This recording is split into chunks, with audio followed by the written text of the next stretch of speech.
درباره قانونا چارچوبه ده هفدیتنین رایدارین ترکیه بردوام دکن جگر سروک گشتی AKP افغان آلا او بردفک AKP عمر چلیک سردانا سروک پارلمانتویا ترکیه نومان کرتولموش کرد.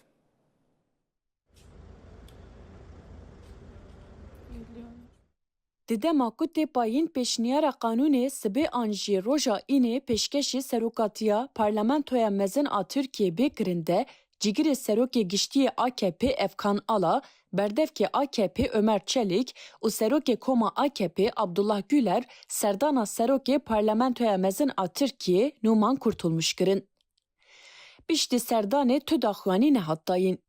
Li gel hevdîtin berdewam dikin, Abdullah Güler derket serokatiya meclisê. Güler li ser pirsa rojnamevanan da zanîn ku di derbarê pêşnûme qanûnê de xebat û hevdîtinên wan berdewam dikin. Efendim yasayla ilgili mi, çerçeve yasayla ilgili Yok, mi? meclis çalışmaları ilgili. Ne zaman kanun teklifi sunulur? Bu cuma gelir mi? Çalışıyoruz. Di vê navberê de hate hînbûn ku bi serokatiya alîkarê Serokkomar Cevdet Yılmaz, bi beşdariya serokê Mîtê İbrahim Kalın, rêveberên AKP û wezîrên peywendîdar civînek hat darxistin. Tê payîn ku pêşniyara derbarê qanûna çarçoveyê hate amadekirin, îro di civîna kabîneyê de bi Serokkomarê Tirkiye Erdogan re were parvekirin.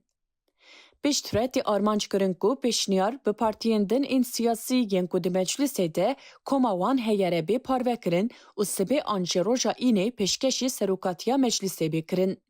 Di rewşa ku pêşniyar roja înê bê pêşkêşkirin de tê plankirin ku roja duşemê di Komîsyona Dadeya Parlamentoyê de were gotûbêjkirin, di civata giştî de gotûbêjên wê bên temamkirin û bê derxistin, piştre jî meclis bikeve betlaneyê.